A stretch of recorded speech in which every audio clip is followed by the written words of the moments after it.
Yes, people back again for another Red Talk. What are you telling me? Flawless. You I'm good, fam? I'm blessed, family man. What you saying? Everything good on your end? Yeah, I'm all right, bro. Yeah, Can't yeah, yeah. complain, bro. Do you know what I Love mean? that, Just fam.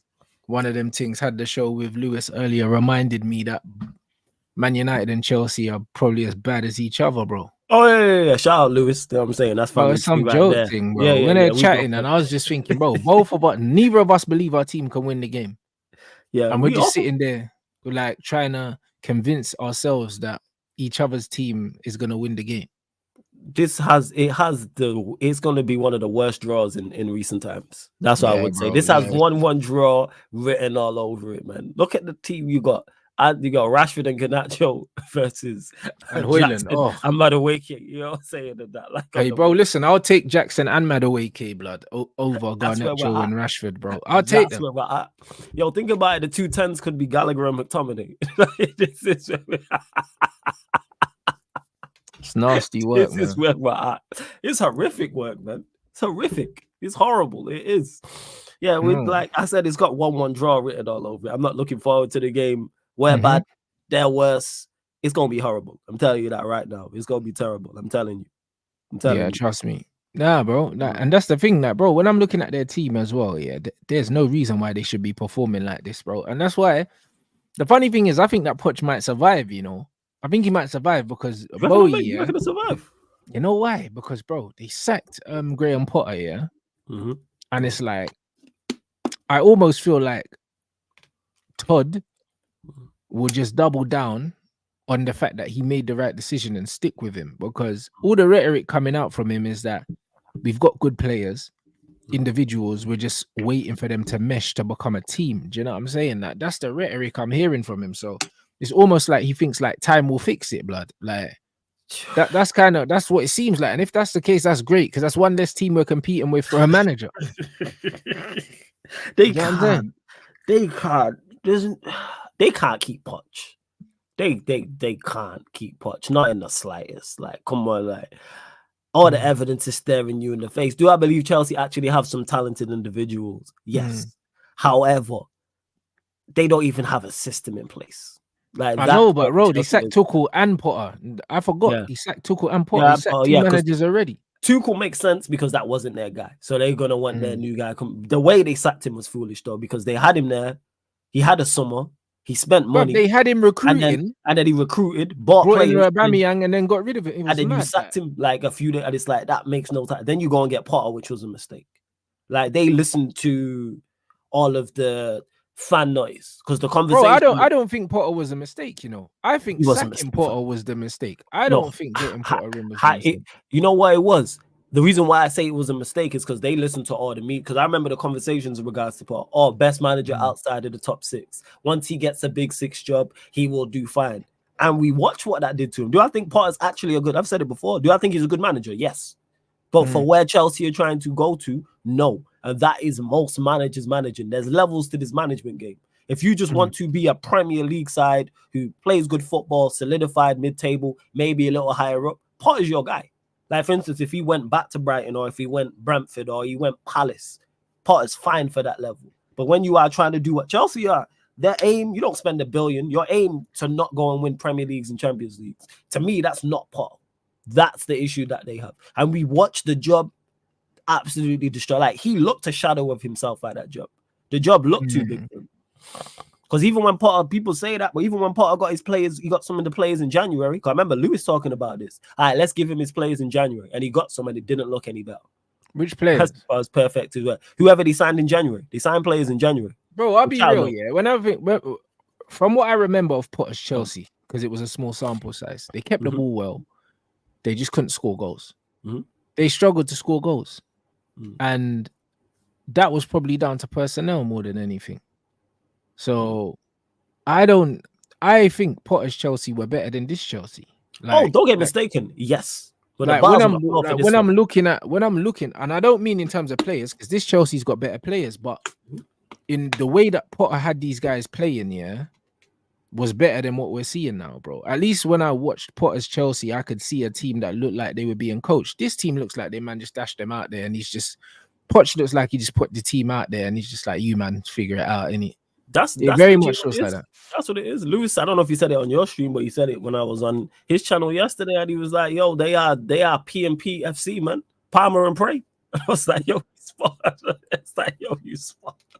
And he said that himself. Poch, yeah, just get the ball to Palmer. It's basically get the ball to Palmer and get out of the way.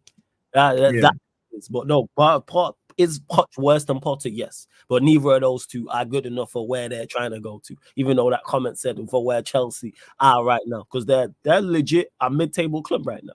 They finished mid-table season, and they're going to finish mid-table this season. There's no way that Poch, they shouldn't be mid-table. Whether you think the players are overrated or not, they're better than 11th. Oh, 100%. 100%. But there's no cohesion with this. There's nothing. With this team, bro. But like Man said, weren't they saying the same thing with Potter at Brighton? His last two teams have struggled to score. But that's fine. Do you know how you remedy that? By giving him better attackers. Because that was what I mean? Because that was the conversation at Brighton. That was the conversation he was at Brighton, because they were always creating a lot of chances. Yeah, but not scoring. But yeah, then people say get better players. But that's down to low. That's down to not having the players, bro. I would much rather have a manager that has a style of play, has a structure. And what I liked about what I heard Graham Potter saying at one point was he was saying that style of play has nothing to do with formation, innit? So whether we're playing a 3 at the back or a 4 at the back or a 5 at the back, the principles should be the same. Principles are the same, and you should still see the same kind of football in it, which I completely agree, because there's no such thing as a defensive formation. Like there's a defensive mindset. Yeah, and you can make any formation defensive. You can make 4-4-2 defensive. Like Arsenal played in a 4-4-2 against Man City, defensive 4-4-2. If you look at the way Arsenal set up, it was a 4-4-2, and it was a defensive 4-4-2.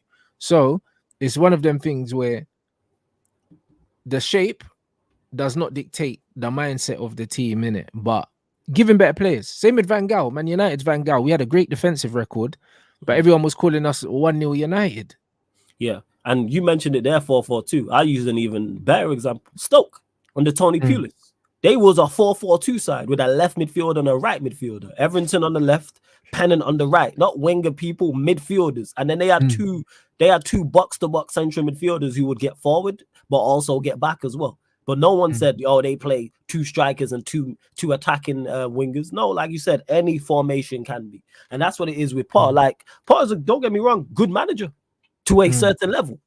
And that's what it is. And that's why I think, because when we looked at his runs at Chelsea, he had very similar runs at Brighton in regards to where they would go 2 games, like they'd win 2 games in a month, or they draw 3-4 games in a row type of thing. People matched it up. But because they did very well against the big sides, which they did, because to my knowledge, he had a good record and they always gave a good account of themselves against the big 6. So that's all it is. Bro, yeah, Lampard, that was another one. Yeah, Lampard bro, is in. The thing, you don't sack Graham Potter and then bring in Frank Lampard. And then when Frank Lampard came in, he basically said, oh yeah, there's a problem with the players here. So if you had a problem with the players, yeah, why aren't you bro? You might as well have kept Graham Potter. That's why I think it's extremely harsh here to blame Graham Potter for his time at Chelsea, given the fact that Pochettino, who's a lot more experienced at a higher level, came in and hasn't done any better. This is when you have to give Graham Potter the benefit of the doubt. I think he'll get. The thing is, his reputation is not in tatters to the point where he'll get another job. Like someone will hire Graham Potter again, like without doubt. But he just wasn't for him there. Poch again is not. Bro, it might be us, bro. I think it's him or De Zerbi. I don't think Nagelsmann's in the conversation. I think that this is Nagelsmann. You think Nagelsmann or Potter? Okay, go on. No, I think it's Potter or De Zerbi. I don't think Nagelsmann. I don't think we're going to go and get a manager that hasn't managed in the Prem. I don't think we're going to do that, bro. Because the more I think about it, we'll talk about it. And I see the Nagelsmann links, I don't believe them. It seems like his people are looking for a job for him, and he's interested in a job. Because what I'm reading is Nagelsmann's open to going back into club football after this tournament. So that means he's actively looking. Yeah, which he is. Do you know what I'm saying? Because he's at the age where he wants to play. How's Nagelsmann like 36? 37 or something. Yeah, he wants club football. Like international management is more for the older coaches and the older managers who have, like Ancelotti, for example, going to get like a Mourinho going. I could see them type of managers going into, but he wants going into international, but he wants club football. Yeah, so you think it'll be De Zerbi or Potter? I hope it's not. Ah, jeez. I hope it's not Potter. If it's between those two, get De Zerbi. Like, yeah, of course, bro. Listen, De Zerbi's man's first choice all day, bro. After seeing, get De Zerbi. After seeing the way De Zerbi had these man playing out from the back against Liverpool with like 3 passes and then they were just countering on Liverpool, like, bro, I would love to see Varane, and Lissandro playing out from the back like that, bro, with these passes, bro. Like, honestly. So what you're saying, Kobe Mino in that, boy, bro, it could be crazy. It will be. So what you're saying is De Zerbi went away to Anfield with Brighton, stuck to his principles and played out from the back. And they only lost 2-1, bro. They only lost to 2-1. But a certain Spaniard, went to Manchester and the teams are closer and he got rid of all his principles. I bet. You know what I'm saying. Yeah, but bro, to be fair, you're right. But you know what it is, yeah? But I would have done this. Don't get mistaken. I'm running jokes there. If I'm Arteta, I would have done the same thing. I know, but what that shows you, but to be honest, what that does show you is that you don't trust his team. You don't trust his team. That's what it shows you, really, innit? Yeah. Do you know what I'm saying? Because Jurgen Klopp don't play against Pep Guardiola and change anything. He doesn't. Do you know what I'm saying? So it means that you don't trust your players, innit? And that's okay. That's fine, innit? Some people will see it as being pragmatic and stuff like that, but I just know, me personally, the person I am, I couldn't sleep at night, if I set up my team like that in a game. See, I couldn't sleep at night. And that's because you're a manager who's like, he's going to stick to his principles and 100%. But when I seen Raya kicking the ball long, I was like, I was just, again, people. But I would kick the ball long, though. Don't get it twisted. If I played against a Pep team, you kick the ball I long. would try and, hell yeah. Okay, go on. Because I know that they play a high line. So I wouldn't play my usual game against Pep, but I would try to find a way to beat him, that I thought. You wouldn't play for the draw? No, bro, hell no. Yeah, okay. Do you know what I'm saying? Yeah. Hell no.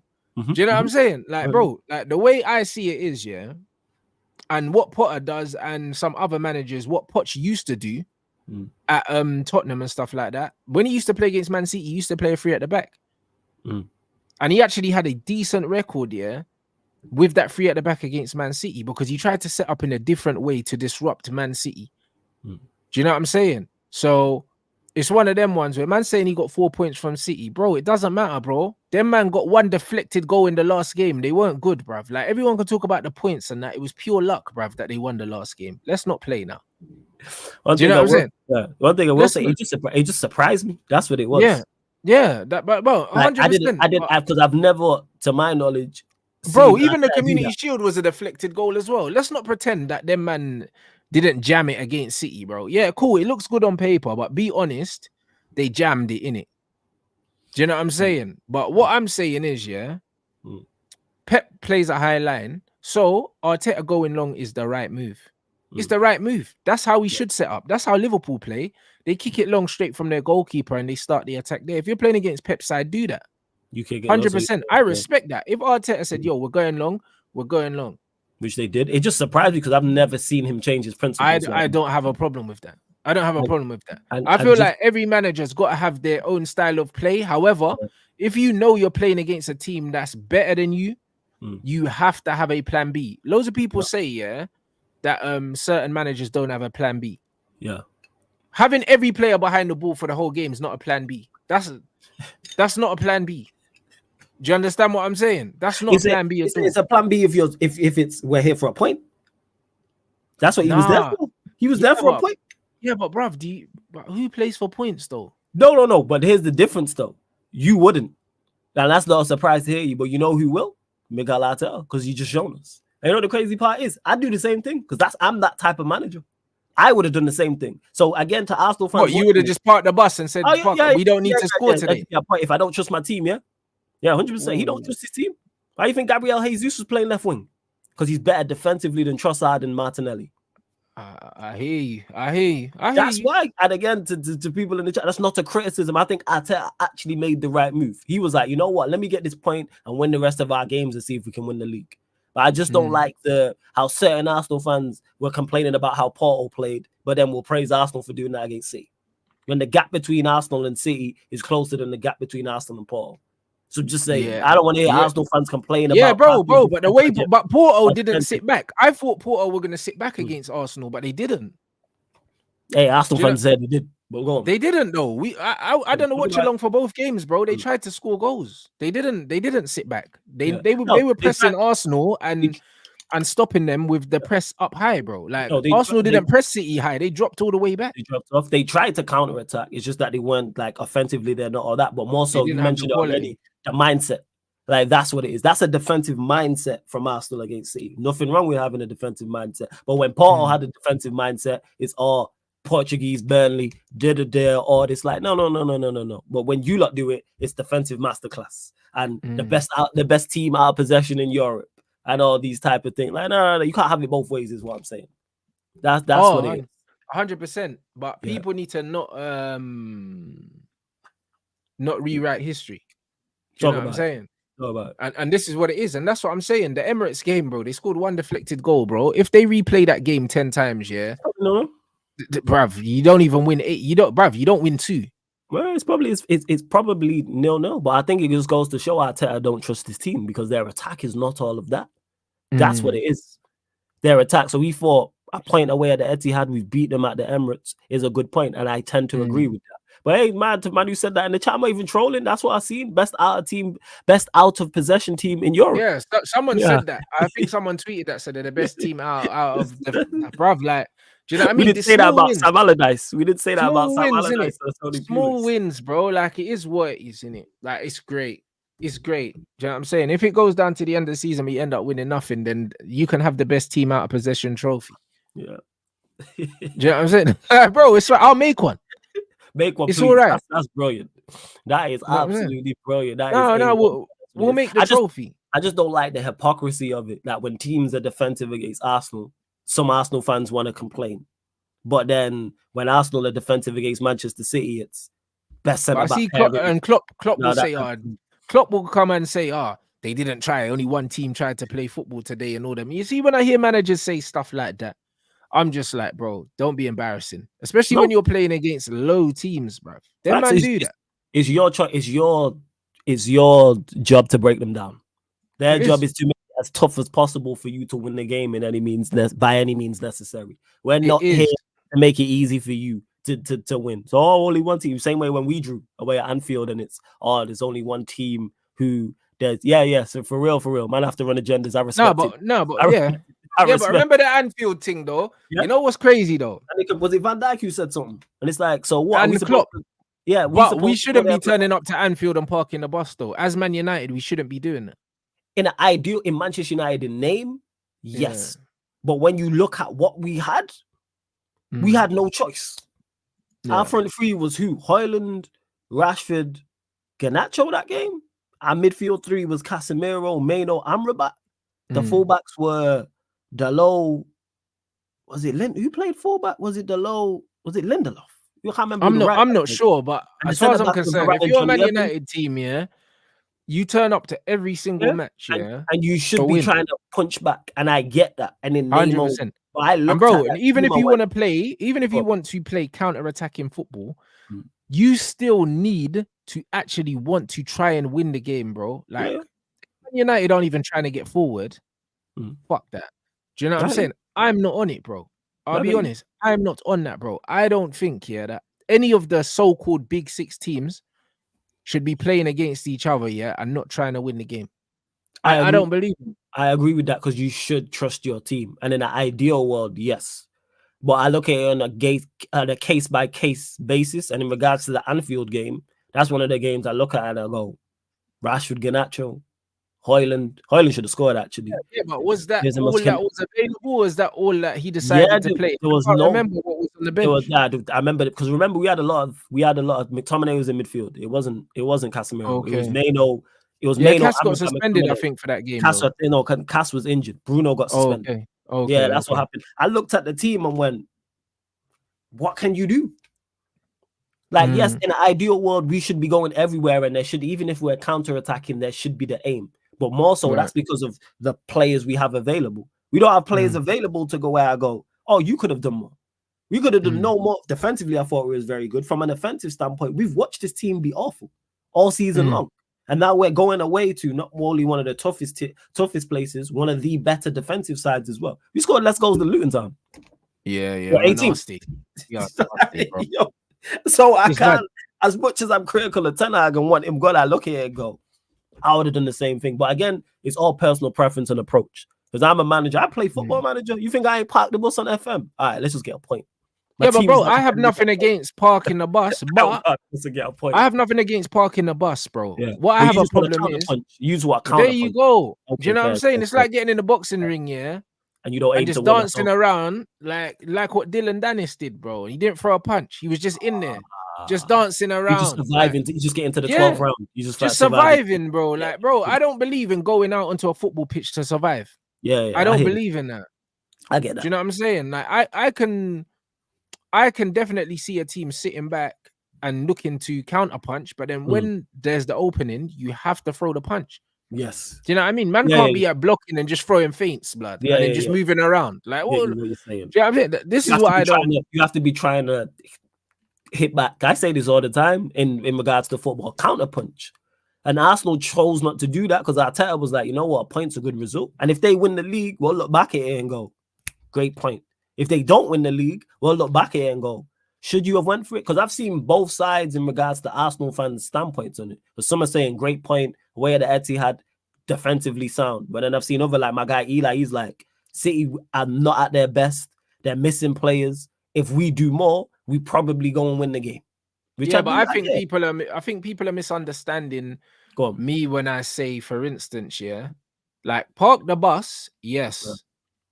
Defend well, yes, but have a plan of attack. Yes. It looked like there was no it looked like there was no plan of attack. The plan was just don't let them score. Yeah, that was the plan. Do you know what I'm saying? That was the plan. Like, if the plan of attack was when we get the ball, we go long and we try and hit them, I'm here for it. Yeah, like, bro, that's how I would play City. Okay, so I'd you'd say, you know what? Let's go 2 attack. up front, bruv. Like back three. When we're attacking, I want someone to win the header and I want someone to run off them, and we're kicking from the goalkeeper every time. Kick to Kai Havertz, Jesus run off Kai Havertz. I'm cool to do that, bro. And then when we lose the ball, everyone gets behind the ball again. But have a way out, innit? There's no way out. But my thing was there was no way out. It was like, oh, we're just gonna keep like trying to play out, lose it, and then everyone gets behind the ball, and then it just becomes defending for 90 minutes. Do you know what I mean? Or have some cheeky set pieces or something like that where we're like, you know what, we're gonna scumbag it. But I just felt like there was no plan to win the game. The plan was just we won't lose. And that's how they played last game, but they got the deflection. And I think it was Martinelli that came off the bench and stretched them, and then he got the deflected shot, if I remember correctly. So in both games, there was no plan to win in it, and I think that stinks. Woody said, "Can you agree we're on the right trajectory statistically? Best defense in league, best attack." Yeah, 100%, bro. You're on the right trajectory, but stats don't win leagues, bro. Like, you know what I mean? What did Liverpool done the mad thing, and then they still ended up finishing behind Man City? At the end of the day, the only stat that matters is having more points than everyone else at the end of the season, innit? Points thing. Because as well as you've played, because you could argue that Arsenal played better football last season, and didn't win nothing. And then if they play less attractive football this season, they're more disciplined, and then they still don't win anything. Pick your poison. Yeah, and then you're looking at the manager and the players, and I think like that again, they've surprised me in how they've been this season. But yeah, I get what you're saying in regards to them doing more. But like I said, when I seen Jesus and Havertz in 2 of the front three, it's like, you're not trying to win this game. You're not. They can gas up Havertz because he's in good form. Havertz is rubbish. Let's call a spade a spade. He is not the guy for where you are trying to go to. He was because even Troops were saying this to me. Oh, Havertz was the best attack. Was our best attacker? Yeah, that's why your attack was terrible. Havertz is your best attack. I don't remember seeing Havertz in the game, I'll be honest. Again, but he gets praised for running. Because he's poor, he'll get praised for doing the basics. For running in behind. Holding I don't remember seeing him in the game. Type of stuff. Yeah, because Havertz. But when it's Haaland who does the same thing, because our expectations are higher, getting cooked, needs to develop his game, needs to offer more. My expectations for Erling are in the gutter anyway, bro. I'll be honest. Like, but I bet they're higher than they are for Havertz. Yeah. Exactly. But on the ball, Havertz is better than him as well, bro. He is. But Erling Haaland he needs to develop his game. Bro. He does. He needs to develop his overall game. Man. Do you know what I'm saying? And the funny thing is, it's like I see Roy Keane talking about Erling, yeah, bro. I've been saying this about this guy for God knows how long. You have And been mentioning this, no? I've been saying it for how long, but as soon as Roy Keane says it, now people want to have discourse. But I was a hater though. Yeah, because You know what I'm it's saying? your answer, but you know why that is? It's because you're you.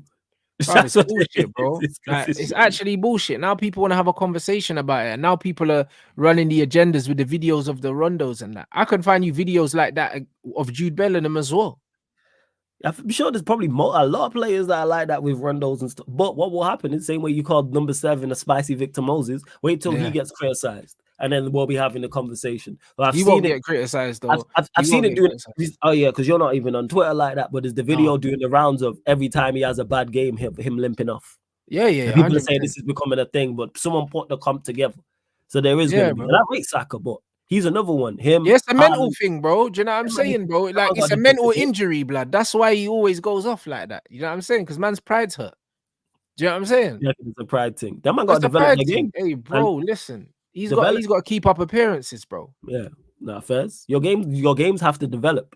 That's what it is. Even though you might have had success and scored goals and got assists with Haaland winning trophies with Manchester City, now it's again you constantly. What do we say all the time? Evolve or die. You have to constantly evolve. In particular, but these ballers can't evolve, bro. Like, I mean, like with the Erling thing, bro. You see, with the Erling Haaland thing, yeah. What he lacks in the game, he'll never have. And this is what I said about Haaland. Like, this is what people think. You know, when people say to me, "Oh, Rants, he's only 19, he's only 20." It's too late. You cannot develop key parts of your game at that age. It's too late. If you don't have it at 14, 15 years old, it's not coming, bro. It's not coming. And this is the problem with football fans that don't understand football, bro. They don't understand. Man saying League 2. Nah, bro. I know League 2 forwards are way better on the ball than Erling, bro. Do you know what I mean? Man's talking about League 2. That's an embarrassment. It's not even League 2, bro. There's men that are playing semi-pro that can hold the ball better than this guy, bro. Like, legit, bro. I think it's more so what he needs to do is utilize what you have in regards to becoming a nuisance. Do the Nunes thing.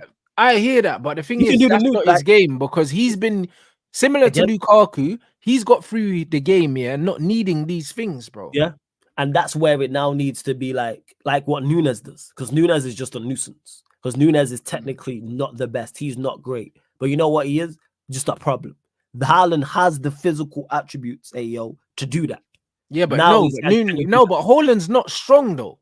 That's what people. That's what people don't realize. He's not strong, bruv. He's a tall. I just don't think he's lanky, bro. Like, he's not strong. I just don't think he's aggressive. That's what it is. Yeah, but bro, you can be strong without being aggressive. Do you know what I'm saying? He's not strong. Like, he's not pinning no one, bro. If you look at him, he's tall and he's lanky and he's got Bambi legs, bruv. When he runs, like, he's not strong, bro. I don't even attempt. And the thing is, pinning people, I'm not even seeing him attempt to do that. So that's something else as well. He doesn't have the strength. At least Haaland tries to pin, and gets thrown on his face. But Haaland is bigger than him. But again, Haaland will, that ties into being a nuisance, because if you do that 4, 5, 6 times a game, just once or twice, just by sheer will and sheer persistence, you're gonna get success. And that's what Haaland needs to add to. Because of his physical attributes, that's what nuisance. Run channels. Even though you're not gonna do that in a pep side, I'm just adding to what he can do to what he has. You're quick. You're strong. You're 6 foot, 3, 4? Utilize that. At least 6'4". Yeah, he's 6'3", 6'4". You can be at the very worst is a nuisance. And what I always criticize Lukaku for, in particular when he was at Manchester United, being easy to play against. Haaland should never, ever, even if he's having an awful game, should be easy to play against with the physical attributes he has. So we'll see. That's what he needs to do. That's what Nunes does. Nunes is just a problem. Well, that's it. Man saying that Haaland's strong. Yeah, show me some evidence of this. I think Haaland's strong. Is he Haaland or Haaland? I think they're both strong. I think they're both weak, blood. Yeah, you know the ones there, but I think they're both weak. Because you know why it is, though, Rants? You looking at it from a PT perspective. Yeah, but I'm not even looking at it for a PT perspective. Because if I was, then all these footballers are weak. Because most of these men are not good in the gym. But what I'm saying is, because different types of no, but there's different types of strength, bro. Do you know what I'm saying? Footballer strength is different. Do you know what I mean? Like, they have core strength and all that. Like, bro, someone like a Bernardo Silva is stronger Yes. than Erling Haaland, He's bro. I say this all the time. You can't get Bernardo off the ball and you Yeah. can't knock him over, bruv. 'Cause people Erling, don't- yeah, I say bruv, this, this he looks guy gets dunked on, bruv, all the time by centre backs. All the time. the best centre backs. Like we've seen it with Saliba and Gabriel, but they're two of the best. In regards to physicality, they're two of the better centre backs. Because there'll be times he'll bounce off people like that Bramthwaite, for instance. When Yeah, Haaland but that's just what I'm saying. bounced But off being him. strong, yeah, Go on. being strong, yeah, doesn't mean that you have to dash these people on the floor. I'm not No. telling them, man, to be Akin Fenwa, but hold Yeah, your yeah, ground. yeah, Do yeah. you know what I'm saying? Look after When the yourself. centre backs are coming through the back and knocking you off balance, yeah, that means you're not strong, bro. Because you can't even hold. I'm just saying, hold your ground. Yeah, and That's a all key, I'm saying. And that's a key word, what you said there, knocking you off balance. And that's something Bernardo Silva has in abundance. And people don't look at that. When I say he's one of the most physical players in the league, people And look at me obviously like he's crazy. small, yeah. But bro, Zlatan's not small. Who's putting Zlatan on the floor? Show me one video. Well, you know what Zlatan has as well in regards to it. Zlatan's the same height as Erling, bro. Show me Zlatan on the floor. The positioning, because he knows how to position his body in regards to these situations. It's because he's strong, bro. And he is strong. That's it. Well, he also knows how to talk about positioning because he his also knows center how of to gravity is going to be at the same height as Erling's, bro.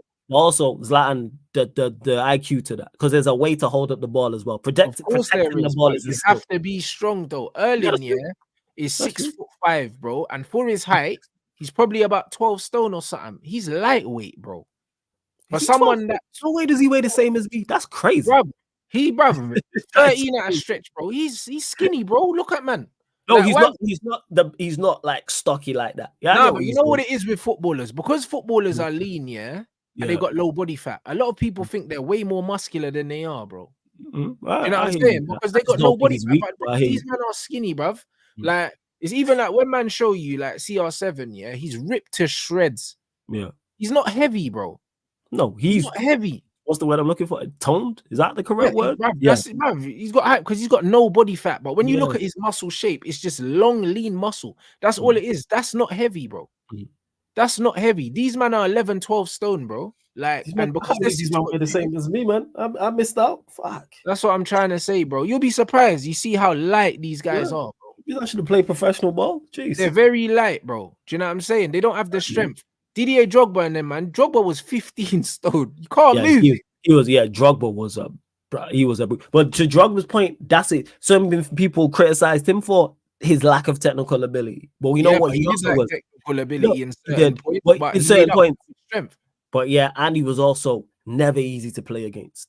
No centre back has ever said, with Drogba, oh yeah, that was an easy day. Even if you got the better of him and he didn't score and you won the game, never. Diego Costa being another one at Chelsea. He was like never easy to play against. Always a problem.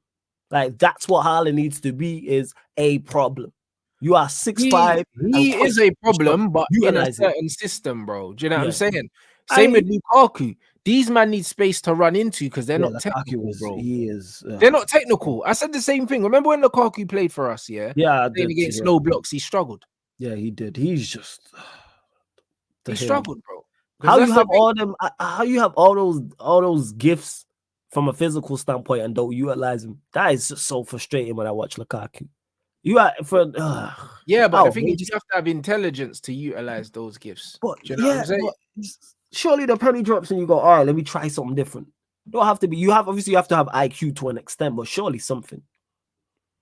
Like surely, Haaland. I mean, not Haaland. Lukaku just frustrated me when he was at United. I'm like, you didn't even seem to use your strength at times.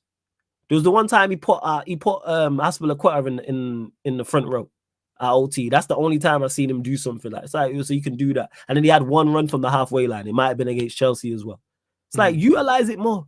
All these physical gift, because he from a physical you gifted, and you just don't utilize it. But yeah, I don't know. I'm not saying Haaland is better than Haaland on the ball. Yeah, way better. Like it's not even a debate. It's not even a debate. He's way better on the ball. Shout out Saeed, man. Big up Saeed in the chat. He's way better on the ball, but they're both not good enough on the ball. Yeah, like Rasmus isn't good enough on the ball. He's not intelligent enough. Because the thing is, his actual level of technical ability is not the worst. No, it's just that his body shape's bad when he receives the ball. Yeah, because he doesn't know how to receive the ball under pressure, bro. So his body shape's always off. Like he does little neat and tidy little flicks every here and there, yeah. But bro, he's just a soft youth, blood. you know what I'm saying? He's not Man United level. He's the kind of player, yeah, that would look good playing in a shit team with no pressure on him week in, week out. He would look decent. But he's not built for the top level. So what life? You put him at like Brighton or something? Not even Brighton. Do you know what I'm saying? Not Well, even you saying Brighton. low? You saying a lower level? He ain't strong like Danny Welb's blood. The way Welbeck was holding the ball against Liverpool. Hey, Welb's my guy. Shout out Welb's, man. That's shout out Welb's. The way Welbeck was holding the ball, nah. You saying West Ham? Not even West Ham. Noise ball. I'm thinking, where do you put this guy? Palace? Fulham or something? You saying Fulham or Palace? Put him at Fulham or Palace or something. You know the ones there where there's no pressure. Like man are just out here just existing and that. I think that's again, even to exclude Haaland from that. I think that's why we see a lot of players die at Manchester United because the pressure different. Pressure is supremely different, and we speak on that in regards to the manager, but it's also into the players as well. But the thing is, I like Haaland. He just shouldn't be the first. He shouldn't be the first striker. He should be second or third. He should be backup or backup to the backup. Oh, you're saying Brentford's not a bad shout, you know. You can be the second man in it, playing off Ivan Toney. That's what we should have. Ivan Toney and Haaland backing him up at OT. If we had that, I'd be like, all right, cool. I don't want Toney. I mean, I don't want Ivan Toney to play with Haaland, bro. I think no. One up top. No. One up top. No. Backup. One up top. Ivan Toney's number one, Haaland number two. That's what it is. Big up to my guy King every single time as well. But yeah, like that's what it is. It should be one up top, which the new manager is probably gonna play. It should be Ivan Toney and someone else. And yeah, man, say here raw attributes. You can utilize raw attributes. You can, yeah, but and that's my problem. I'd use him in wide areas, bro. I don't rate him as a footballer. Yeah, like he should be a squad player. I agree with that. Maybe he surprises us and develops and becomes even better. But I think he has his attributes that you can utilize and he can be useful. But again, there's a lot that goes into that. What is the manager playing? What is the system? But he shouldn't be starting. But again, that's 95% of our team shouldn't be starting. I think it's Varane, Casemiro. That's it to me. If we're really they're the only two players I look at and go, you lot should be starting. Everyone else either should be a squad player or sold. Martinez, maybe because of it's the injuries. That's the problem, is his availability. Let's talk about Martinez. Apparently, people are saying he get cooked online or something like that. Was he getting cooked online for what? Why? I don't know. Man, they were saying on Rants, seen what some United fans are saying about Martinez. What's the let us what's know. The chat? What's going on? What are we talking about? What's the chat? What are man saying about Martinez? Yeah. You know what I'm saying? I'll be real, yeah. Go on. Like, I need to see what they're saying because, bruv, I called him out first, blood. For me, my biggest problem with him is his availability. And he shouldn't have been on the pitch. That's what I will say. Yeah.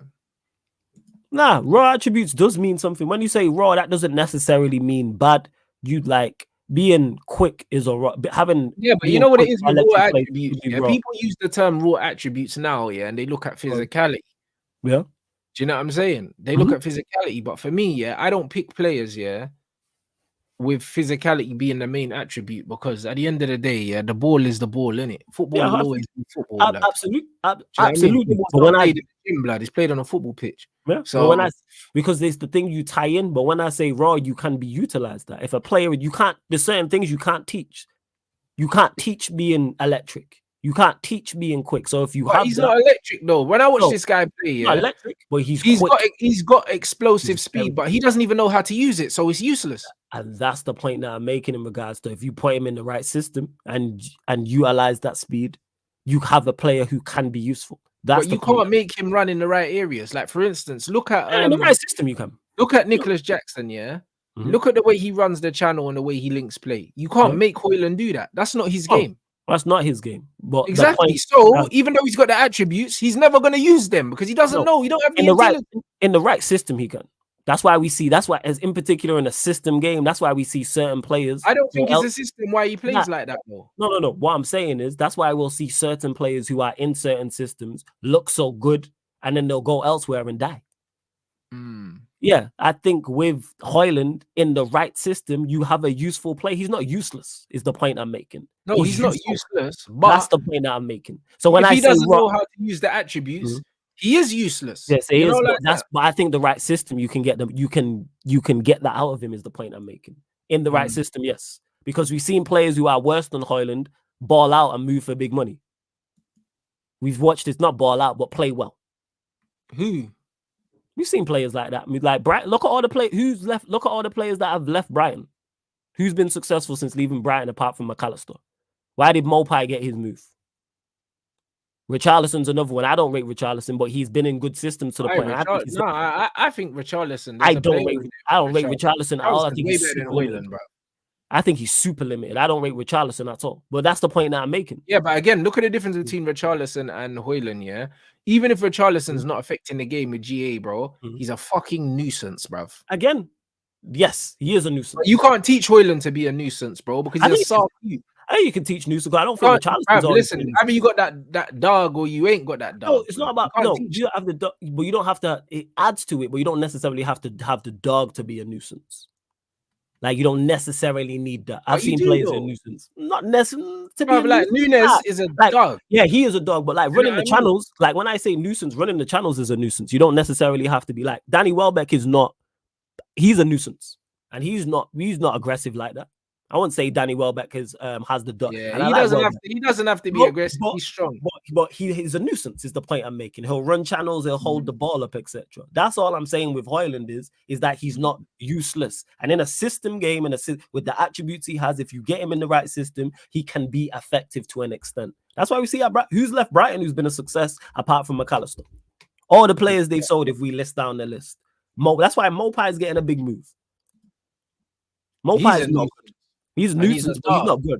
But that's it. He has from a physical standpoint, a technical standpoint, nothing.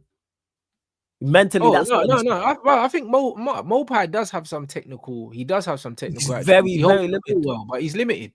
He's super, and that's the point I'm making. Is super. All his stuff is mental. His best attributes are from a mental standpoint. He don't worry you technically, and he's a dog. Yes. That's the point I'm making. And Haaland isn't a nuisance. I do agree with this. What I'm saying is he should be. Same way we're talking about Haaland. How can you make him a nuisance? Because even knowing how to disrupt the other team, is part of football IQ. He doesn't have it. He don't have it currently right now. But let's say you put him in a system where you say run the channels. That's a nuisance. Running the channels, and no defender wants that. If you say to Haaland, if you put him in the correct system and say, hey, you know what? Every time the fullback gets the ball or one of the central midfielder gets the ball, we're going to chip it in behind the fullback and you run. I agree he needs to be more aggressive as well. And I've seen that side. Again, aggression, you can't teach aggression. It's not teach, but I've seen him I've complained about this and him demanding. When I've seen him shouting at McTominay in the Liverpool game, more of that. That just looked like frustration though. Good. That's not aggression. Good. That's not aggression, but that's good is the point that I'm making. I hear that. No, I said, I want him to be more vocal and stuff like that. That's not aggression. I said, don't put hands on man, but let man believe you'll put hands on man. That's what it is. I hear that, but that's what I agree. It's down to your individual characteristics. Do you know what I'm saying? And I just don't think he's got the characteristics here to demand certain things, bro. Like, I just don't think he has it. Like, and that's what it comes down to personality. He's a timid brother. You can see it. But we've seen him at times, like you mentioned, him being frustrated. Like when I seen him shout at McTominay and I seen him shout at Garnacho when he didn't square the ball and stuff, he wasn't doing this at the start. Now he's showing it more because you think he wasn't frustrated when he wasn't getting the ball for 10, 15 games in a row. Of course he is. But like it's now, again, people don't get mistaken. I'm not saying Haaland is the answer. Let me just clarify that. What I'm saying is I think he has use. He can be of use in the correct system. I've been saying it. In the right system, you can utilize him. I would utilize him in wide areas, but I think I'm not going to expect him to be he's never going to person that he's not. No. He's a squad player, and I think that's most players, even though I don't rate this team, I think that's most players in our team because I think we're a squad full of squad players. Forget the occasional one. I think in the right system, you'll look better. We're in 2024 where systems reign supreme. Like I said, I keep using. If we got the list up of Brighton players who have left from Potter all the way up until now, how many of them have been successful elsewhere? McAllister's probably the only one, even Caicedo. And Caicedo's with better players. But yet the system's not there and he doesn't look the same. Mopai left. Who else left? Chat, let me know who left Brighton. There's more. I can't remember off the top of my head. Ben White's doing right. And even Ben White had to move position. Because he went as a centre back. He wasn't doing the centre back thing at Arsenal. Exactly, because he can't go there and do what Ben White can't do what Saliba and Gabriel are doing. No, because he's not of that level. But can he go and play right? So you got Ben White and you have McAllister, and even McAllister took a minute. But the likes of Mopai, the likes of Who else have they sold? You lot, let me know in the chat. But I know there's more people Brighton have sold. Cucurella, Bear, man, they all flopped. Cucurella, prime example. Cucurella is another one. And I think Cucurella, I don't think he's a bad fullback at all. I think you can be a useful player. Yeah, Caicedo is playing well as an individual, but what I'm saying is I expected more from him, so it's been underwhelming. His performances there. I don't think he's been bad. And even McAllister, these Liverpool fans getting gassed, bro. This bro only turned up like 2 weeks ago. Do you know what I mean? So we need to allow it. And he's playing it. I'm just saying. That's what we need to allow it. So, really and truly, when we're looking at it, you're right. These players haven't really kicked on since Brighton. Yeah. But because styles, innit? That's what it is. It's styles. It's styles, bro. And that's my point is utilize what you have when you don't have the very best. Because we all know Haaland, we'll use him because that's who we're talking about, isn't the very best. All right, what can he do? All right, cool.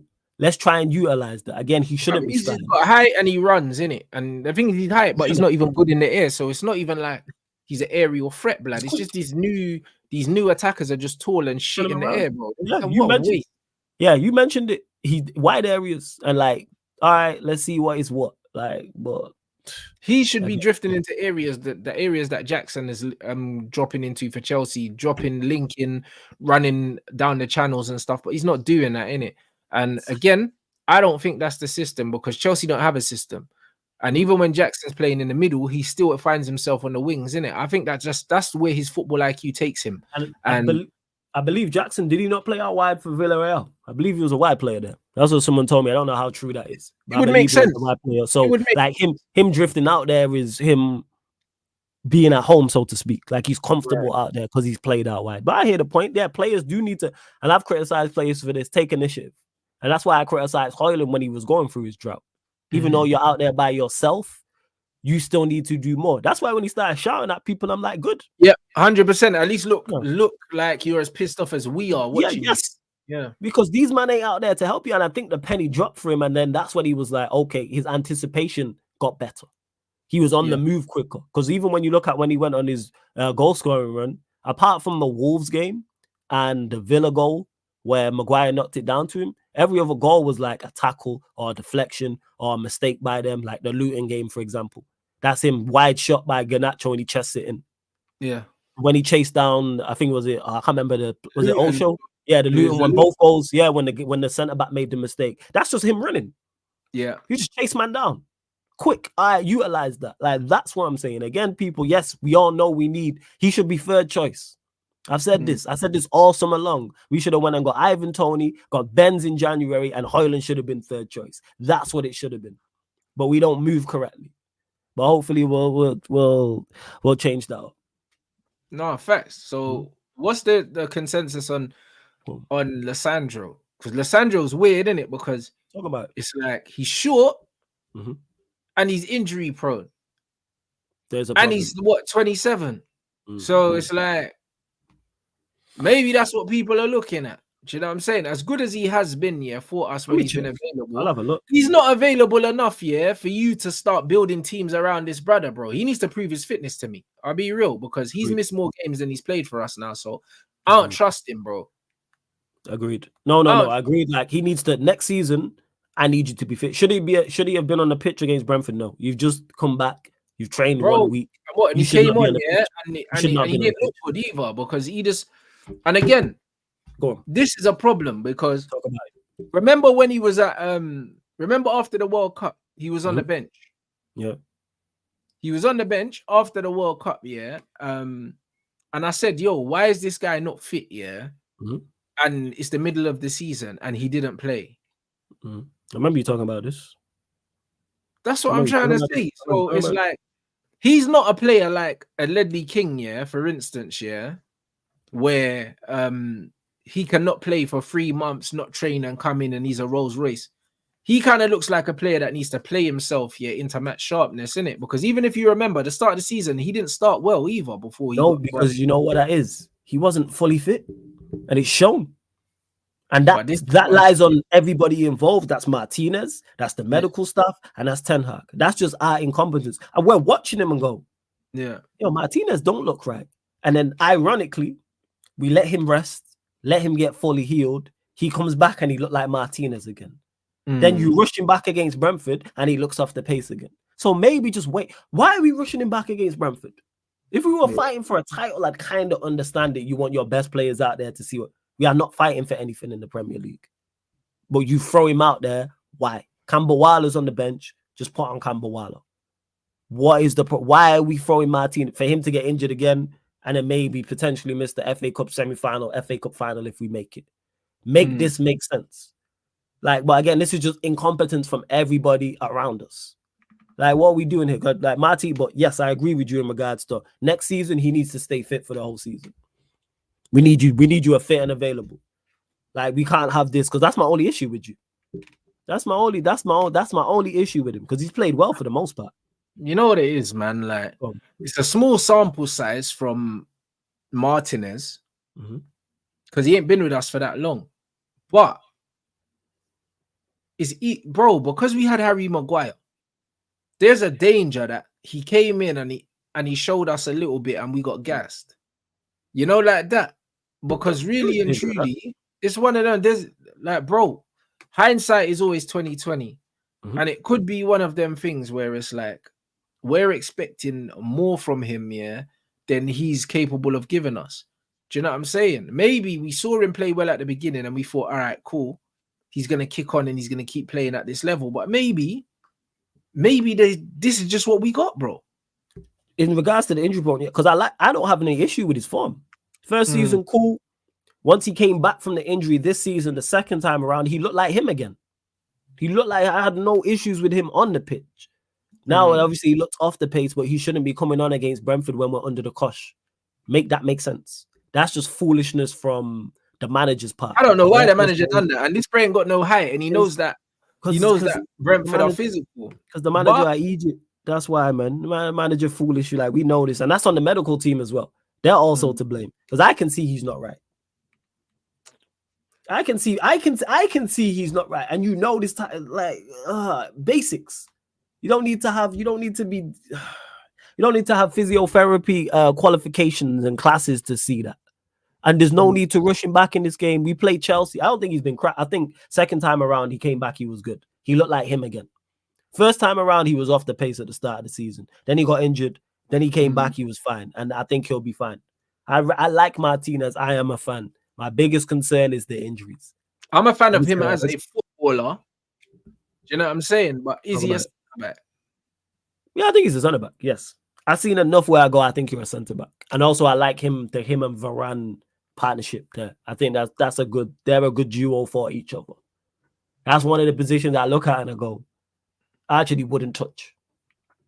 Probably the only, you know what? It's the only position, first team I go, I genuinely don't, I'm not like, yeah, go get an improvement there. I think we need players for it because I don't rate the rest. Johnny Evans, cool. Camberwala, cool. Lindelof and Maguire, bye. So yeah, but for instance, if we go out and we get Braithwaite, and we get another centre back because you've been linked with Bremer as well, the Brazilian brother. I could see an argument for him playing at left back. I can see it. You know why? Because we need a new left back. So if they decide, all right, we're gonna go get a centre back and play Martinez left back, I think he's good enough to play there. As long as it's not Shaw, I'm with it. As long as Shaw is not the left back, I'm cool. We don't know what's going on with Malacia. I hope he's good. I said this whilst he was gone, that I thought there was something else going on because we didn't hear anything and there was no updates. So if Martinez plays left back, all right, cool. But what I want with the centre backs is don't go and get names. If you want Braithwaite, don't want Braithwaite because his name is Braithwaite. We want they would have been keeping an eye on him for a while, and now we got WILCOX as well. Yeah, it's one of them ones where them man always know these young G's. They got an eye on him from when they're 14, 13 years old. They would have known him in it. Like this seems like he's probably been on the radar for a lot of people. In the England setup for a long time in it. So I think that's in the similar mode to the John Stones thing, where it's like it's about what he's going to be later as opposed to what he is now, which is fair enough. Whereas the Maguire one wasn't that. Maguire was playing for some shit teams, blood, and then somehow we ended up signing him, bro. Like that was nasty, bro. That was nasty, the Maguire stuff. But people saying, "Oh, they don't want Bremer," bro. I've been hearing from a lot of you like that he's not that good. However, none of them. I don't know that much about him. I don't know that much about him, but if he comes in, they're probably going to be bringing him in as squad depth anyway, like as a replacement for Lindelof, I would assume. And surely he can't be worse than Victor Lindelof, bro, because he's Brazilian, innit? So if he's worse than Victor Lindelof, I don't really know, innit? I hope he's not worse than Lindelof, and I'm hoping it is. There's a plan. It's not just go get Bremer because it's Bremer. They like the attributes he has. Same with Bramthwaite.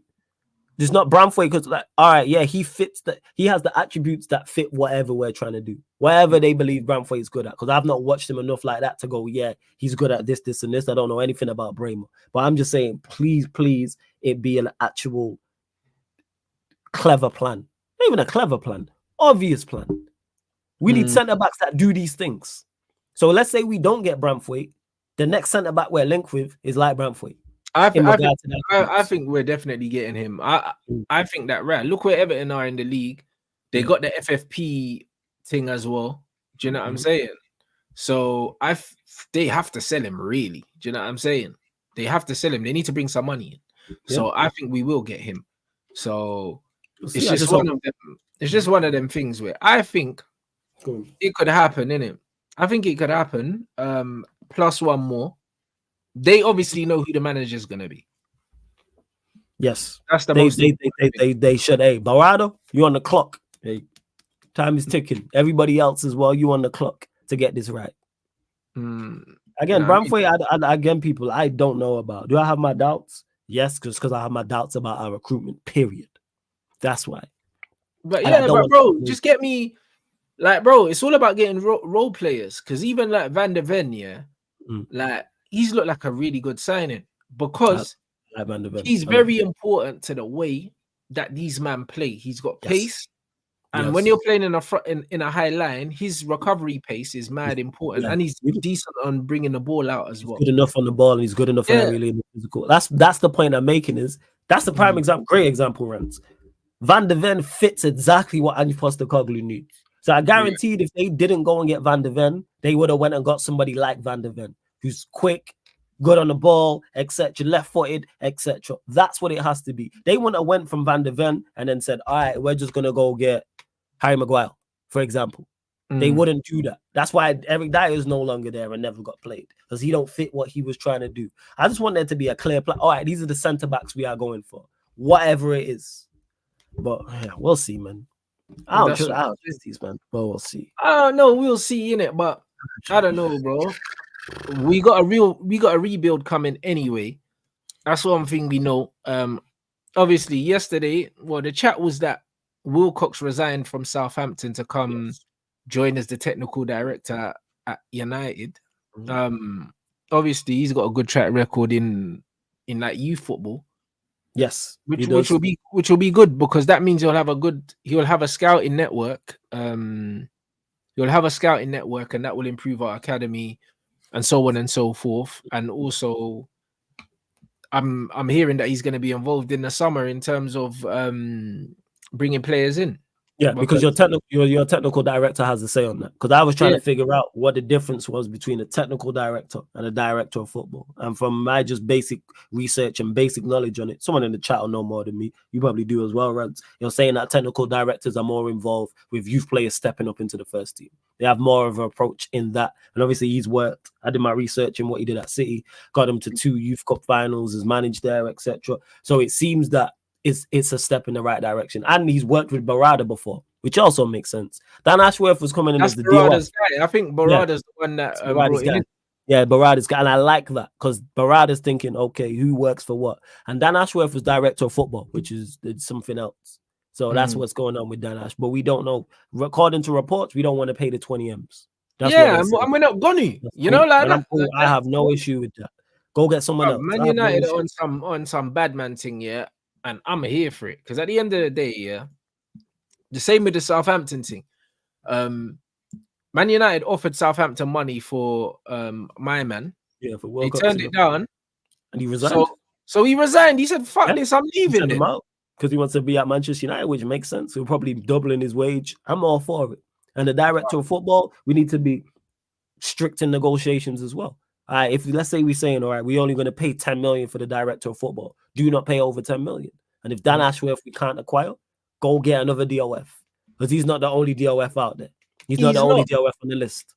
Go get a DOF. He's not, but bro, they'll get him. Do you know what I'm saying? Because, bruv, listen, they paid 3 million for Ashworth, I believe, and they went in the way we went in. Okay, with that, they went in the way we went in. Yeah, we were like, yo, we want him to work for us. Yeah, and they paid him the money. So now they're sour that Man United are G-checking them and doing the same thing to them. So now they're saying, all right, cool, we'll let him go, but 20 million. He is not going for 20 million. They said, all right, cool, you paid 3 million for him, so we'll give you nearer to 3 million for him because it's fair. We'll give you your money back. Yeah, so they're saying, nah, want a bit more? All right, cool. So United, all right, we'll give you 5 million. Yeah. 20 20. Is he playing? Is he playing defensive midfield for us? Is he gonna link up with Cass? Like, is he linking up with Cass? Said that you want me to pay more than 5 times, yeah, what you paid for him, and he's only been there a year or something like that. Very interesting to see. But if we go get Dan Ashworth, I'm just glad that we're actually getting footballing people in these roles. You're on the clock. Everyone on the clock. Technical director. You know what United will probably do? United will probably say, listen, you take the money that we want to offer you, yeah, or he can just resign as well, bro. And then even if he's on gardening leave for a year, you won't get no money. Yeah, you won't get no money. You know what I'm saying? So that's what it is. So you can have 100% of 5 million, or you can have 100% of no million. Yeah, you know what I'm saying? Like, what do we want to do here? Do you know what I'm saying? So it's one of them things where Newcastle are being petty because they're embarrassed. And they just trying to get the best deal for them. Yeah, and that's what it is. But Man United are saying, you know what, we're not going to budge. And I rate it because we get fleeced all the time. And we need to stop happening and stop getting fleeced. WILCOX, we didn't get fleeced for. Berrada, the same. Whoever the DOF is not the same. Look at the way City dealt with it, yeah? In an amicable manner, yeah? And look at the way, yeah, Southampton and Newcastle are dealing with it. Because at the end of the day, yeah, it's twofold.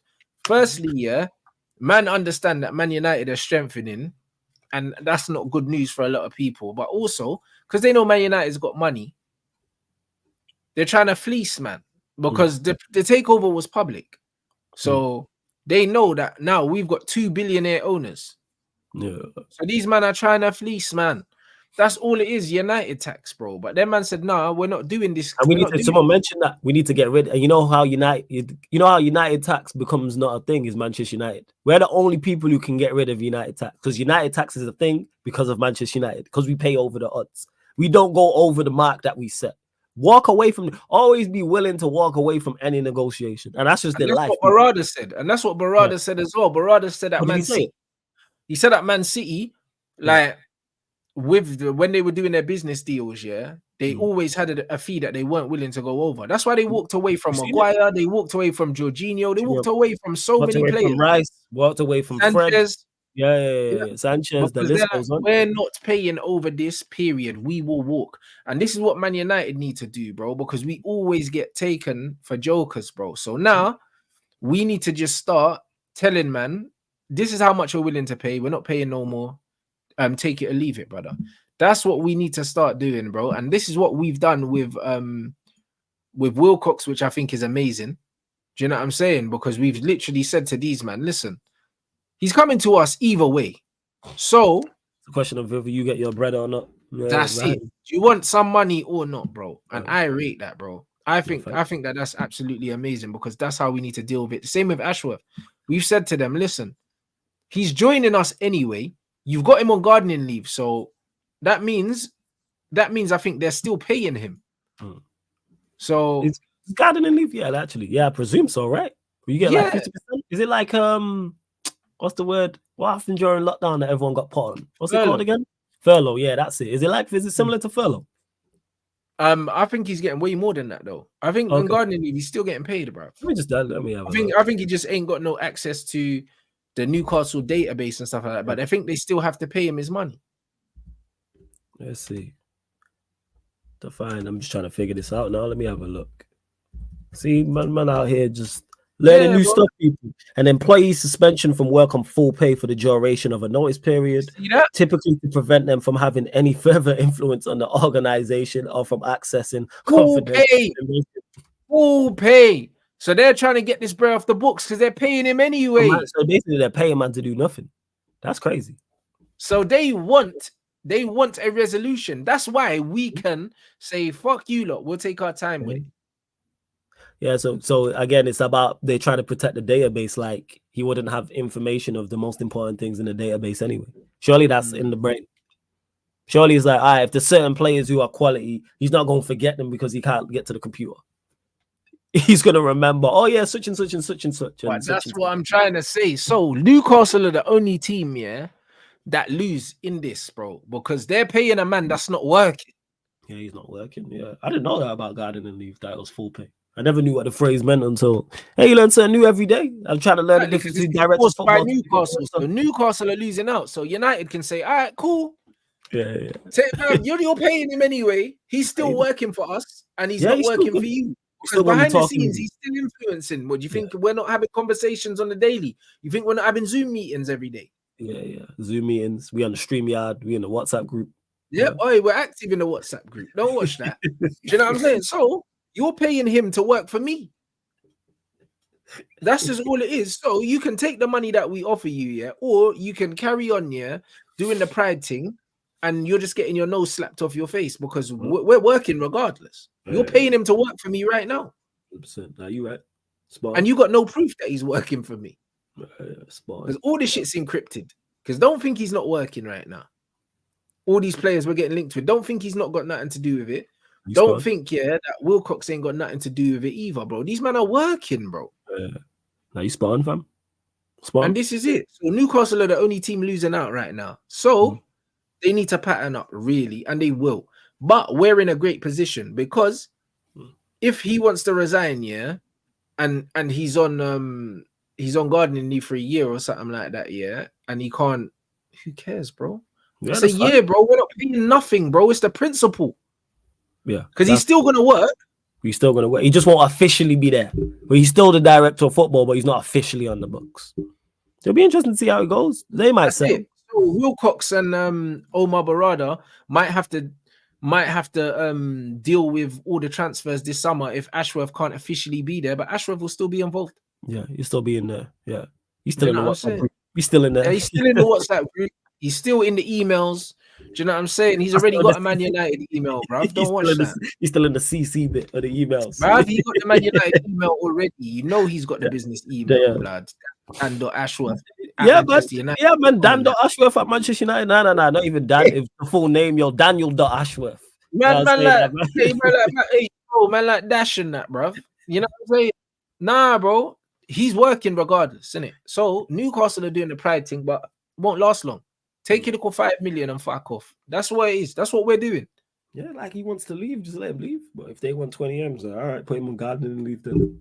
And this is exactly what it is, bro. So for me, when I look at the situation, I think United are actually doing, they're doing what they should be doing. This is what big clubs do. We name our price, and then you man can go talk about it. Do you know what I mean? You're not holding us over a barrel. Mm-hmm. Do you know what I'm saying? And I think that's beautiful, really. Now a lot of people are getting frustrated and they're saying, like it's getting messy and stuff like that. But bro, we're showing, that a man resigned from his job to come to our club, bro. That's a big move. Facts. The brother resigned. He said, I'm out. He said, what? You don't want to accept this money? I'm out. Well, bye. That's a bad man move. Bye, Felicia. Facts. That's a bad man move still. I respect that. I like that. We're moving like a big club. We're moving like a big club. Also means that we'll be getting rid of Darren Fletcher soon. Well, he was the technical director. So he was no longer the technical director, which is good. Because we're actually getting someone who's been in a technical director role, has been a DOF, actually has experience and has had success in the role. And he's worked with Barada. This is again, another step in the right direction, but there's so many more steps to go. But I like it. I do. And we're moving. I do. But you're still on the clock. Still on. I hear it, but I just think that we have to be patient and see what these guys do in it.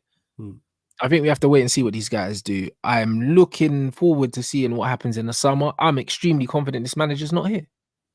So I think they've made a decision on that. So this whole thing Yeah. about if United win the FA Cup or if they finish in the top 4 or both, they've made a decision.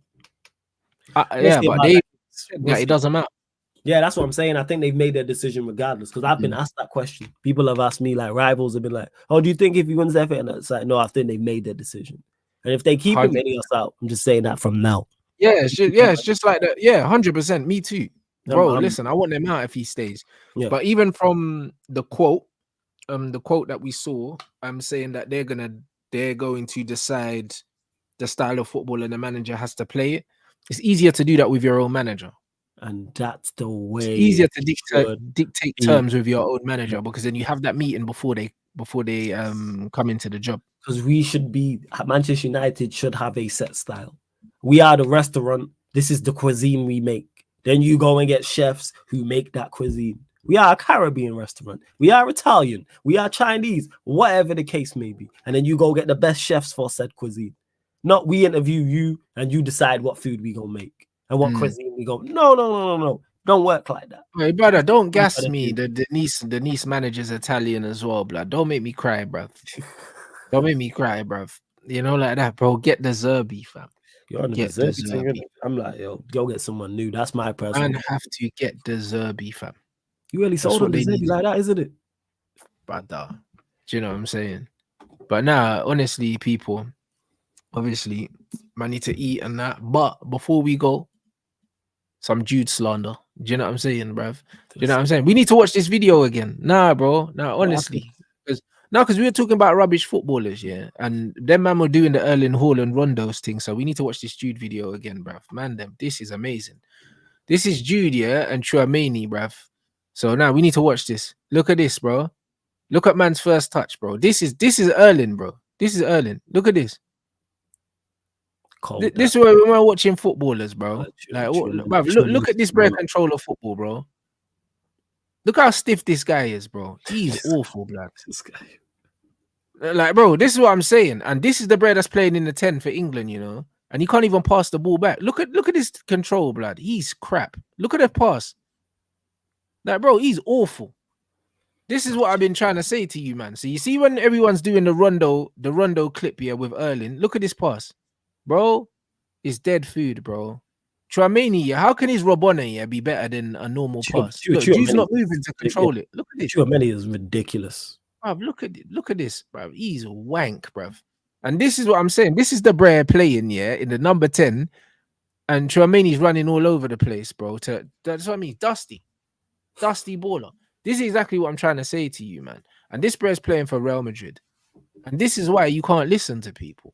Because when everyone's showing Erling's Rondo thing, yeah, why are they not showing that? This guy. Why are they not showing that? No, I'm saying, man's got Chouameni running around like a crackhead, bro. Like, you can't pass the ball to me, bro. And this is what I'm saying. This guy's not good, bro. He's not good, fam. Like, midfielders should be able to ping the ball, yeah, 15 yards, yeah, into someone's feet without them moving. Yeah, facts. I agree with that. That's facts. And then they should be able to control the ball, blood. I'm seeing man controlling the ball with his belly, bro. That's what man do when they're 5 and that. You know when the ball bounces and they just belly it down to the floor and that. Like, bro, how's a big man doing it? Hey, that's me. Control the ball by any means necessary. I'm trying to get the ball under by any means. I'll be honest, hip. I'm just trying to get the ball under. Let me get this on the deck. It's horrible. And then, bro, did you man see what Camavinga was doing against Athletic Club, yeah, Bilbao. Oh, bro, listen. Camavinga a baller, though. Camavinga baller. That's what I'm trying to say. Him and Chouameni, I'm huge fans of. In particular, Chouameni. I think he's the real deal.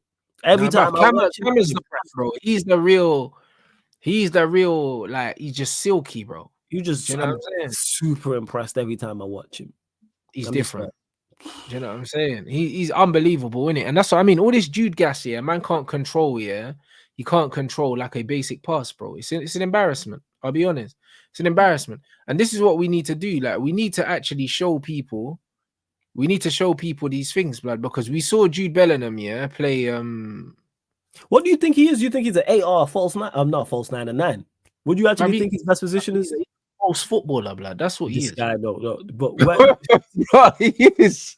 This guy. Bro, he's a false footballer. Because he does know how to get goals. So you think he's better as a 9? Bro, he does what Scott does. He just runs into the box late, bro. He's better than McTominay, though. Bro, he's Black Tominay, bro. That's what he is. He's Black Tominay. He's better than McTominay. He's better than McTominay. He's better. But what though? Technically, he's miles better. Technically, I don't know, blood. I reckon if I ping McTominay them passes, he might control them better. Nah, he's technically better than McTominay. Bro, and just also from a mentality standpoint, because one thing we know Bellingham will do is hide. I've never seen Bellingham hide. McTominay. No, he doesn't hide. He does the opposite. He just gets in people's way. No, he don't hide. Which is what he done for England, blood. He was just getting in man's way, trying to take the ball off people's feet and that, bro. That's what he did, bro. Like, nah, listen, Jude, bro. I'll be honest, yeah. He's the biggest fraud, yeah, right now in modern football because he's on a Ballon d'Or list and he can't control the ball. I don't know how this. Because Ballon d'Or list is what's the criteria for the Ballon d'Or list? I don't know, bro. That's what I'm saying. It must be a solid hairline, blood. That's why. You know that's why this guy's crazy. That's why Foden and Mbappe. Do you know what I'm saying? Some solid hairlines there, bro. That's why I never look at Ballon d'Or like that anyway. Because what's the criteria? We don't know who's voting and what's the criteria for it. Is it individual success? Is it individual stats? Is it team stats? Is it club over international? Is it international over? We don't. That's why I never like all the players I rate. I'm not like, yeah, Ballon d'Or. Mental attributes is definitely football. Let's cut it out. Let's not do that. Yeah, yes and no, though. It's not really, though. It's not footballing ability, though. No, it's not footballing ability, but it can help. Because we just literally spoke about it can help, but it doesn't make you a pure footballer though. No, it don't make you it don't make you a pure footballer, but those attributes matter. Like when we were just talking about Haaland and Haaland, we were talking about what they lack mentally. Mental attributes, of course, but that's not really meant. That's characteristics. Characteristics. Yeah, your characteristics. Nah, but you can't affect those things though. No, you can't. No, you can't affect them. But what I'm saying is they are important. One thing all of our favorite players have is the mentality is different. We praise mentality all the time when it comes to certain players. The mentality was on point. I'm saying in jump like the better players. Right. Like, I don't care about players' mentality. I just care if they're good on. No, you know but that ties into them being good. There's no player with a weak mentality who's successful in the game. With a weak mentality. Yeah, but what is a weak mentality? Because I wouldn't say that Haaland's got a weak mentality. He's just a weak human being. Do you know what I'm saying? But that ties in. But a lack of aggression, that's a mental attribute. I don't think so. Because you can be strong mentally, but lack aggression. Like CR7's strong mentally, but he's not aggressive. No, you don't have to be. He's not physically strong either. Like he gets dashed down on the floor all the time. Well, he's strong mentally. Exactly, but he's strong mentally. He's not mental. I'm not saying he is aggressive. What I'm saying is mental attributes in football. Like I'm not hiding, for instance. We complain all the time about Scott McTominay hiding. That's a mental thing. Yeah, he's a don't coward. want the ball. I think that's a characteristic of his personality. I don't necessarily think it's a mental thing. I don't think he's hiding on purpose. I just think he's a pussy, and that's what I mean. Some people are born and they're just pussies. I think he is hiding on purpose. I think he is. I think he's, of course he is. I don't think he's consciously saying, yo, don't give me the ball. Yes, because that's why you're stood behind. I don't think so. You're constantly that. McTominay is doing that on purpose. I don't think so.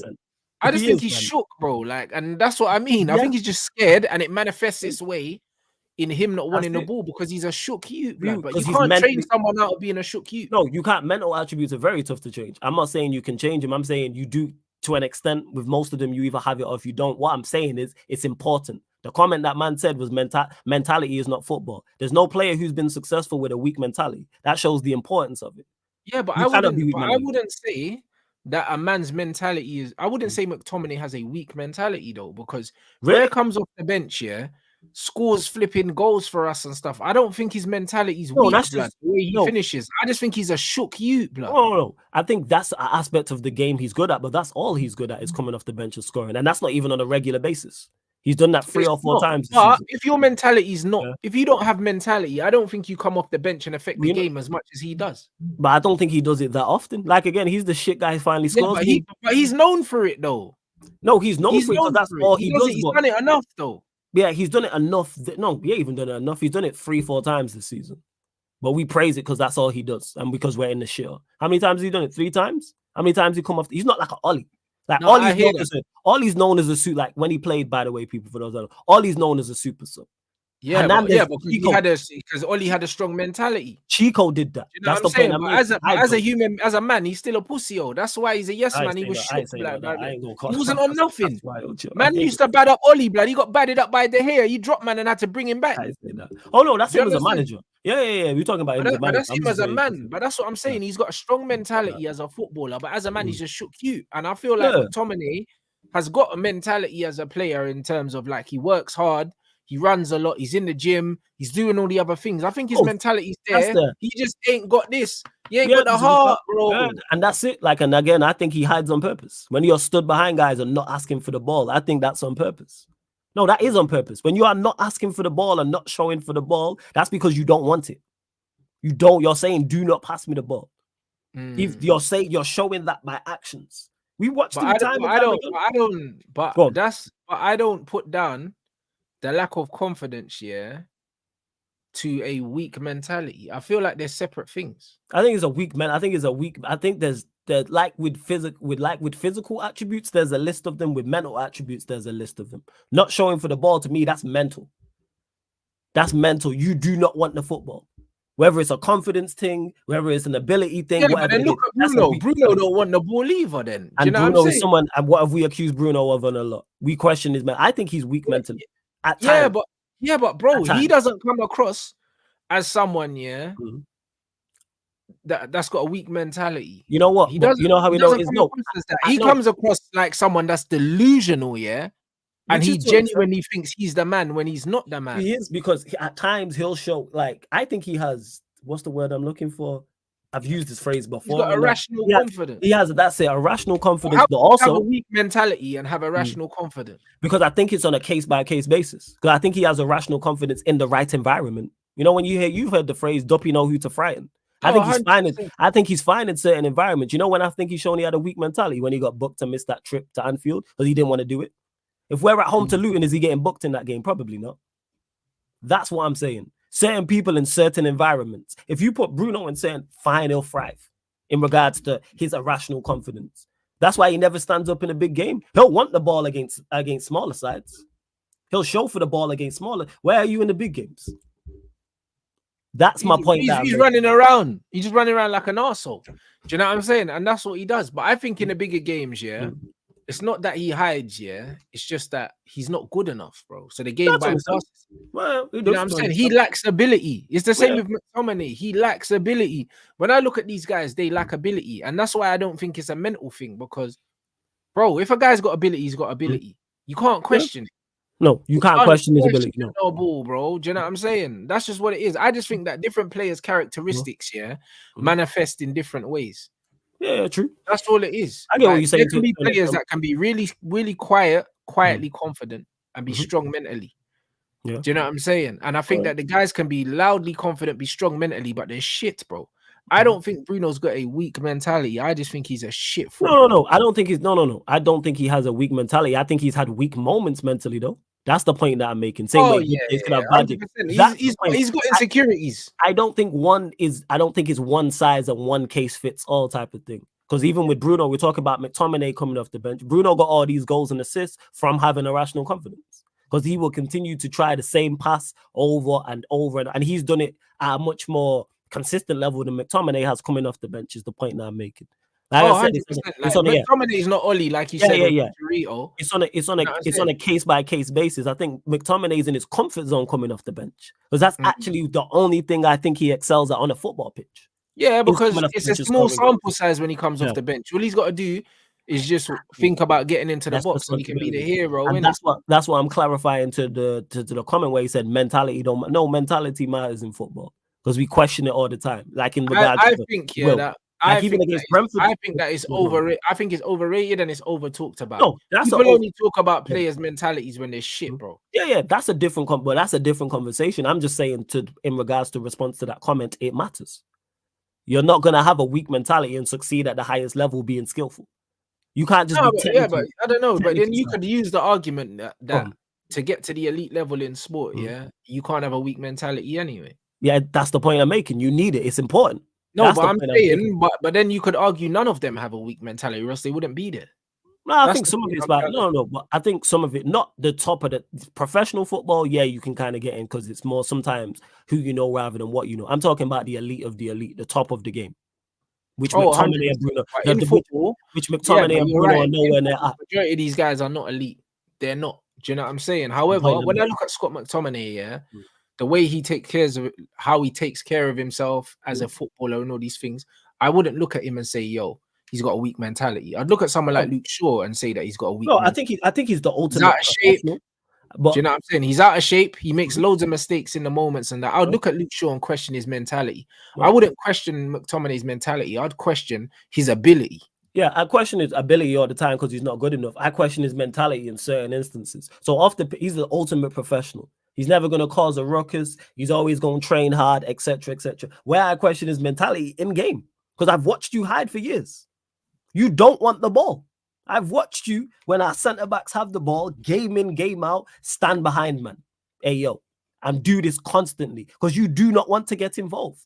That's my issue. Does he lack ability to get on the ball and do it? But I've watched players. I don't rate Fred highly, but guess what? What one thing Fred did, always showing for the ball. One thing I will never ever accuse Fred of is not showing for the ball and not that. Is he technically brilliant? No. Is he an exceptional passer? No. But the application's there. We talked about Delo. That's someone whose application is there. Do I think he lacks the overall ability to get to the top level? Yes. But one thing I will never question about Delo is his mentality. And again, it's on a case-by-case basis because there's different levels. I mean, there's different attributes to mental, same way there's different attributes to physical. Same way you have acceleration, sprint what speed. we're talking about what we talking about? Go on. What I'm saying is what we're talking about is we're talking about two separate things, and I think people are conflating it as one thing.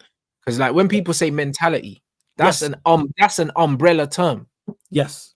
Do you know what I'm saying? I agree with like that. it's an umbrella term because even confidence, is a mentality. I agreed. So, but then when people mentality, people think of work rate, and application. But again, it's under the umbrella term of mentality. So when people use mentality, you have to use it in the context of the conversation, or it becomes like we're talking about two different things. Because Scott McTominay's lack of confidence comes from his lack of ability, which is fair. Do you know what I'm saying? That's what. Same with Bruno. The reason why Bruno don't want the ball in certain areas is because he lacks ability, so he lacks confidence in those areas. Yeah, but that doesn't mean that they have a weak mentality. Yeah, Do you know what I'm saying? Yeah, I get what you're saying. In terms of application, in terms of work rate, it doesn't mean that. So, like, do you know what I mean? For the people that are confused, we need to make sure we break it down and separate it. Do you know what I'm saying? A lot of these players lack confidence on the ball because they lack ability. Same goes with Garnacho. Everyone praises him for his mentality, but he lacks ability on the ball. That's why he doesn't want the ball in certain areas, and that's why he keeps losing it. And he runs around to make up for his lack of ability on the ball. And where I have an issue with that is there's players who lack ability who will still ask for the ball. That's where it is. That's my problem. Where the mentality, that's what irrational confidence comes from. But at least still at least Fred applied himself. Oh yeah, I will never ever question. Better than McTominay and Bruno. Of course he is. But I'll never question his application or his effort. That is one thing about Fred I never ever questioned. And I think you are right in regards to when you say mentality, you have to break it down to individuals. The same way people hear physicality and think pace and power. No. Like you said that when I was talking about Cole Palmer, for instance, and I said, yeah, he has physical attributes. People are like, oh, he's not pace and power. No, agility. But he still has physical attributes. Agility, balance. But for someone his build, you don't see him getting chiefed up. You know the ones because why? Because he has great agility and a great balance. And there are two things. People hear physicality and don't include those two things. And we mentioned Bernardo Silva. He's another one. Agility and balance adds into this. That's what it is. 100%. Bernardo Silva's got great physical attributes, and you wouldn't think that by looking at him. But he's strong, he's resilient, he's tenacious. You know what I mean? He kicks people, he gets amongst people, and he's got a turn of pace as well. But you wouldn't think about him physicality. But bro, he's more physical than Erling. That's what man's saying. You look at Erling Haaland, he's 6'5". Bernardo's more physical. Bernardo's the one putting himself about clipping ankles and doing all that. Erling don't want no physical contact with no one. That's why man don't rate him. He ain't got strength, bro. I'm saying he's not strong, bro. Like, and strength is relative. Strength has to be relative to your size, your weight, all of these things. That's what strong is, bro. Because if you weigh 100 kilos, yeah, and you can bench 100 kilos, but you can't do one pull-up, yeah, you're not strong. Jeez. You're not strong because you can't move your body weight. Do you know what I'm saying? If you can't move your body weight, yeah, strength is relative to your body weight. That's what strength is, bro. Because a 100-kilo man and a 50-kilo man, there could be a 50-kilo man that can do 20 pull-ups, yeah, and bench 60 kilos. And then you got a 100-kilo man that can bench 100 kilo but can't do one pull-up, bro. Who's the stronger one? It's the small guy. And that's the point. So strength is always relative, yeah, to your size, your weight, and just your mass in general, bro. For a guy the size of Erling Haaland, yeah, with the physical presence that he has, he's not strong. He's not intimidating. You saying he should be doing more with everything that all the attributes you have, right? Bruv, there's no reason why you should be 6'5", towering over guys, yeah, and no one's afraid of you. Yeah, I get you. I hear that. That's crazy. Now, even man saying, what's this? Hold on. Man said it's the balance, Rants. I think strong as you want, but without balance, it's nothing. Sir Alex Ferguson said the same thing, but he's talking about core strength. That's still strength. It's still strength. That's where your balance comes from. Do you know what I mean? Your ability to stabilize yourself. That's where you get the balance from. It's still strength. Right. And that's the point. And that's why when you see people like Erling, like Rasmus Haaland, falling down all the time, bro. Even Bellingham, he's on the floor a lot. He always looks off balance.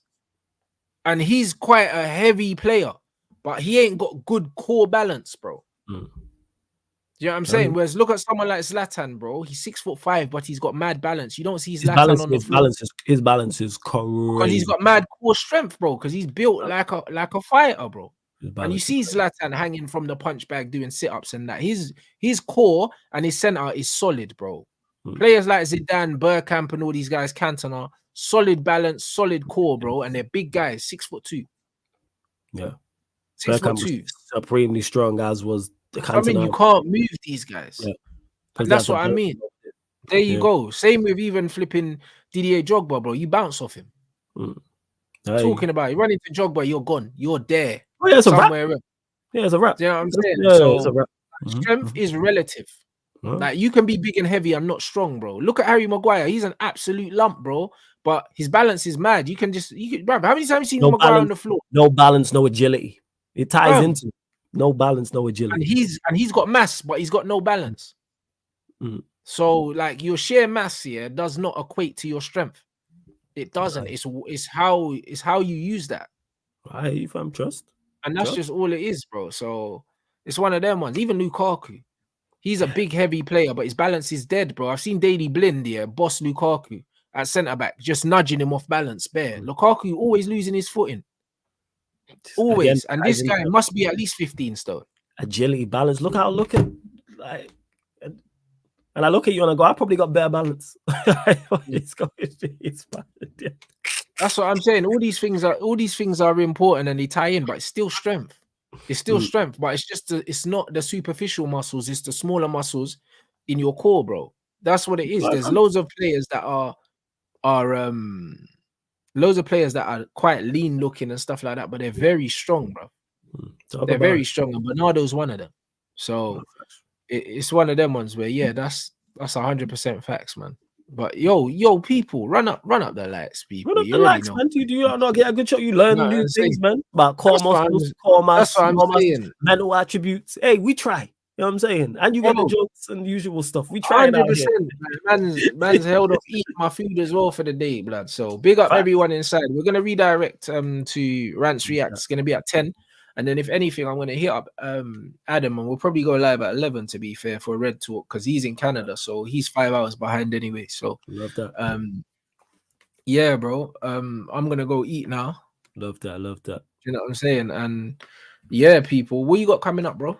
People, going live in 5, I'm going to do the West Ham Tottenham watch along, but I'm on the playback, people. So for those playback, it's a mainly NBA platform, but I'm doing football watch-alongs on there now, people. So get over to the playback. Obviously. If you have an NBA League Pass as well, you can use that to link up with us, and also not only will myself and my host be on the screen, you'll see the game, so we're all on the same stream as well. But if some of you lot come over tonight, playback is lit, fam, in regards to how it works and everything. We all just synced up. There's no one's ahead of anyone. So yeah, if you have an NBA League Pass, head over, people, as well, to the playback, because we run in NBA regular season watch-alongs, and obviously once the playoffs start as well. But also on the YouTube, I'm back probably 11:30 p.m. Manchester United, Manchester City show. So yeah, make sure you lock into that as well. But just subscribe, Sarcasm City TV, man. Subscribe, and yo, did you just hit 91K, fam? Congrats, man. So that's what said, man. Bro. Congrats, man. Love that, man. So get Rants to, he's on his way to 100K. Get me to 11K, people, man. And just big up to the chat. Hope you enjoy the show. Thoroughly enjoy these shows, man. Always interesting. So yeah, big up everyone inside. You don't know. Subscribe if you need. Smash the like, and yo, I will see you guys at 10 in the chat for grilling, bro. It's gonna be a good one. Peace.